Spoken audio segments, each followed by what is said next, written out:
दोस्तों इस वीडियो में अपन देखने वाले संघ सिलेंडेटा का वर्गीकरण यानी कि फाइलम सिलेंडेटा का क्लासिफिकेशन।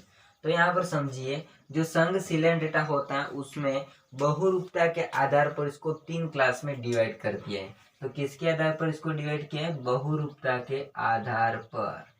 और ये बहुरूपता क्या होती है वो मैंने जब इसके सामान्य लक्षण पढ़ाए थे उसमें पढ़ा दिया था। तो बहुरूपता के आधार पर, इसके आधार पर इसमें अपन देखेंगे यानी कि संघ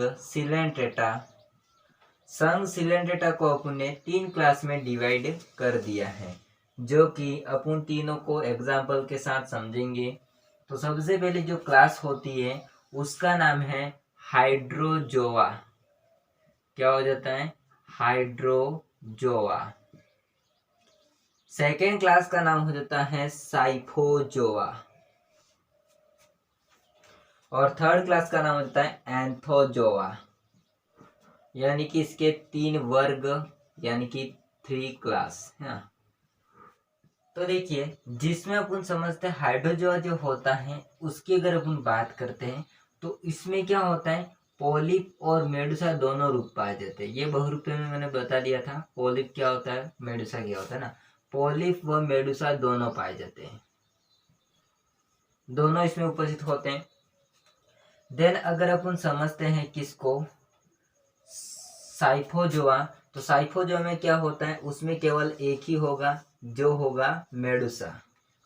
जो मेड्यूसा होगा वो इसमें प्रेजेंट होगा। एंड इसमें भी एक ही होता है, वो होगा पोलिप। कौन सा हो जाता है? पोलिप, है ना। दोस्तों अगर अपन यहाँ पर हाइड्रोजोआ जो क्लास होती है इसमें एग्जाम्पल की बात करते हैं तो इसमें एग्जाम्पल हो जाता है अपन का हाइड्रा। क्या हो जाता है? हाइड्रा। ये हाइड्रा वो कहाँ पर रहता है? तो स्वच्छ जल में रहता है। ये मैंने सामान्य लक्षण जब पढ़ाए थे उसमें बता दिया था। तो इसमें एग्जाम्पल हो जाता है हाइड्रा। इसके बाद में हो जाता है फाइसेलिया। कौन सा हो जाता है? फाइसेलिया। फाइसेलिया जो होता है उसको अपन कहते हैं पुर्तगाली युद्ध पोत। क्या कहते हैं इसको? पुर्तगाली युद्ध पोत। पुर्तगाली युद्ध पोत के नाम से जाना जाता है किसको? फाइसेलिया को। अब इसका मतलब क्या होता है? देखिए, फाइसेलिया जो होता है वो जब युद्ध होता था पहले जमाने में ना, तो तब इसका उपयोग किया जाता था। इसके बाद आगे एग्जांपल देखते हैं तो आगे एग्जांपल हो जाता है अपन का वलीला। क्या हो जाता है? वलीला। कौन सा हो जाता है? वलीला। इसके बाद अगर आगे एग्जांपल देखते हैं तो परपीटा। क्या हो जाता है? परपीटा। इसके बाद आगे और एग्जांपल देखते हैं तो हो जाता है ओबेलिया। अगर इसके लार्वा की अगर अपन बात करते हैं तो इसका जो लार्वा होगा वो हो जाता है अपन का प्लेनुला। तो जो ओबेलिया होता है उसका लार्वा हो जाता है प्लेनुला। इसके बाद लास्ट एंड फाइनल एग्जांपल देखते हैं अपन तो हो जाता है बोगनविलिया। कौन सा हो जाता है? Bougainvillea. Bougainvillea last and example हो जाता है ना। तो देखिए, हाइड्रोजोआ क्लास होती है उसमें एग्जांपल अपन देखते हैं हाइड्रा, फिर फाइसेलिया जिसको पुर्तगाली युद्धपोत कहा जाता है, वलीला, परपीटा, बोगनविलिया ये और ओबेलिया, जहाँ पर ओबेलिया का लार्वा प्लेनुला। अगर अपन बात करते हैं साइफोजोआ, तो साइफोजोआ में एग्जाम्पल हो जाता है ओरिलिया। कौन सा हो जाता है? ओरिलिया। देखिए, ओरिलिया होता है वो साइफोजोआ का एग्जाम्पल है, लेकिन ओबेलिया होता है वो किसका एग्जाम्पल है? हाइड्रोजोआ का, है ना। ये ओबेलिया लिखा है, हालांकि ये मार्कर थोड़ा बड़ा था इसलिए ऐसा दिख रहा है, ओबेलिया, है ना। अब इसको अपन इसका लार्वा की बात करते हैं। हालांकि इसको अपन कहते हैं, क्या कहते हैं इसको? जेलीफिश के नाम से जाना जाता है। इसको जेलीफिश के नाम से इसको जाना जाता है। किसको? ओरेलिया को। और इसके अगर अपन लार्वा की बात करते हैं तो इसका लार्वा हो जाता है एफाइरा। कौन सा हो जाता है? एफाइरा। एफाइरा इसका लार्वा हो जाता है। इसके बाद अगर आगे एग्जांपल देखते हैं अपन तो हो जाता है राइजोस्टोमा। राइजोस्टोमा को अपन अलग नाम से जाना जाता है। इसको अपन कहते हैं अनेक मुख वाला जंतु। इसको अपन कहते हैं राइजोस्टोमा को अनेक मुख वाला जंतु। साइफोजोआ में एग्जांपल ओरिलिया। ओरिलिया को जेलीफिश के नाम से जाना जाता है। लार्वा एफाइरा और एग्जांपल दूसरा अपन देखेंगे राइजोस्टोमा, इसको अपन कहते हैं अनेक मुख वाला जंतु, है ना, रावण रावण अनेक मुख वाला जंतु। अब यहाँ पर समझिए एंथोजोआ। एंथोजोआ अपन देखते हैं तो इसमें बहुत सारे एग्जाम्पल है भाई साहब। एक तो हो जाता है इसमें एनीमोन। एनीमोन इसमें क्या होता है, कंकाल तंत्र नहीं पाया जाता है ना, कंकाल नहीं पाया जाता है। एनीमोन मतलब कंकाल ही नहीं पाया जाता है। तो मैं इसको लिख देता हूँ यहाँ पर, कंकाल तंत्र अनुपस्थित। अनु कर देता हूँ, समझ जाना ना, किस लड़की का नाम नहीं है अनु अनुपस्थित। दूसरा हो जाता है यहाँ पर सी एनीमोन। कौन सा हो जाता है, सी एनीमोन।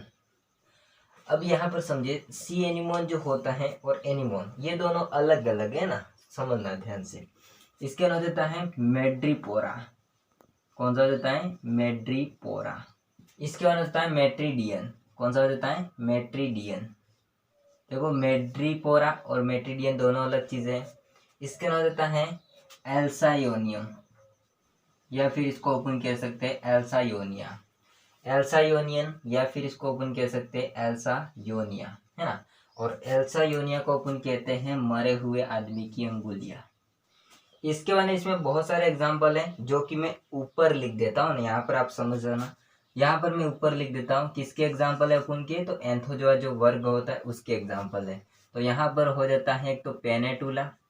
पेनेटुला को अपन कहते हैं समुद्री पेन। क्या कहते हैं, समुद्री पेन, मतलब लिखने वाला है ना समुद्र में, समुद्री पेन। इसके अंदर होता है गार्गोनिया। कौन सा हो जाता है, गार्गोनिया। गार्गोनिया होता है, इसको अपन कहते हैं समुद्री पंखा, हवा लेने के लिए, है ना, समुद्र में, समुद्री पंखा। हालांकि ये नहीं है, मैं मजाक कर रहा हूँ ना, समुद्री पेन और समुद्री पंखा हाल इसको मतलब कहते हैं ना, नाम से पुकारते हैं। जैसे कि अपन का घर के लिए नाम अलग रहता है, फ्रेंड के लिए अलग होता है, लव के लिए अलग होता है, और अपन के लिए भी अलग होता है ना। तो यहाँ पर अपन देखेंगे तो इसको समुद्री पंखा कहते हैं ना। इसके बाद में हो जाता है आगे एग्जाम्पल कोरेलियम। कोरेलियम, कोरेलियम को अपन कहते हैं मूंगा, है ना, मूंगा, राणा सांगा मूंगा, है ना, इसको अपन कहते हैं मूंगा। और एक दूसरा होता है एग्जाम्पल, मतलब आगे वाला कोरेलियम लुब्रम। कोरेलियम, मैंने ये क्या लिखा है, सॉरी मैंने ये भूल गया, कोरेलियम है ना, अलग सा लिख दिया मैंने, कोरेलियम। और ये है कोरेलियम रूब्रम। रूब्रम इसको अपन कहते हैं महंगा, महंगा मूंगा, महंगा मूंगा, लेकिन कैसा है, लाल मूंगा। मूंगा है लेकिन कैसा मूंगा है वो, लाल मूंगा है। तो ये सारे अपन के किसके एग्जाम्पल हैं। यहाँ पर मैं इसको लाइन खींच देता हूँ, बॉर्डर बना देता हूँ, पाकिस्तान वाले हिंदुस्तान वाले। तो देखिए यहाँ पर एंथोजोआ जो होता है उसके इतने सारे एग्जाम्पल हैं, बाकी साइकोजोआ के इतने और हाइड्रोजोआ के इतने हैं, है ना। वापस समझा देते हैं एक बार, समझिए। अपन देख रहे हैं संघ सिलेंट्रेटा का वर्गीकरण, जहाँ पर बहुरूपता के आधार पर इसको 3 क्लास में डिवाइड किया था, हाइड्रोजोआ, साइकोजोआ, एंथोजोआ। हाइड्रोजोआ जो होता है उसमें दोनों रूप पाए जाते हैं बहुरूपता में, पोलिप और मेडुसा, लेकिन साइकोजोआ में मेडुसा रूप पाया जाता है एंड एंथोजोआ में पोलिप। जहाँ पर हाइड्रोजोआ होता है उसमें अपन एग्जाम्पल की बात करते हैं तो हाइड्रा, फाइसेलिया, वलीला, परपिटा, बोगोनिला, ओबेलिया। जब ओबेलिया का अलावा हो जाता है प्लेनुला। फाइसेलिया को अपन पुर्तगाली युद्धपोत कहते हैं। साइफो जो होता है उसमें अपन देखते हैं ओरेलिया और राइजोस्टोमा। जहाँ पर ओरेलिया होता है उसको जेलीफिश के नाम से जाना जाता है एंड इसका अलावा हो जाता है एफाइरा। जहाँ पर अपन समझते हैं राइजोस्टोमा, इसको अनेक मुख वाला जंतु रावण कहते हैं, हालांकि रावण नहीं है, अनेक मुख वाला जंतु कहते हैं। एंथोजोआ की बात करते हैं तो एंथोजोआ में अपने एग्जाम्पल होता है एनिमोन, सी एनिमोन, मेट्रीडियन, मेट्रीडियन येरा और मेड्रीपोरा येरा, है ना। इसके बाद एल्सायोनिया, एल्सायोनिया को मरे हुए आदमी की अंगुलियां कहते हैं। एंड एनिमोन में क्या होता है, कंकाल तंत्र अनुपस्थित होता है। इसका ना आगे देखते हैं पेनेटुला। पेनेटुला को समुद्री पेन कहते हैं। गार्गोनिया को समुद्री पंखा कहते हैं। कोरेलियम को अपन मूंगा कहते हैं। कोरेलियम रूब्रम को अपन सबसे मतलब महंगा लाल मूंगा कहते हैं। सो ये होगा अपन का संघ सिलेंट्रेटा होता है उसका वर्गीकरण या क्लासिफिकेशन। आई होप को सारा समझ में आ गया होगा, स्क्रीनशॉट ले लीजिए।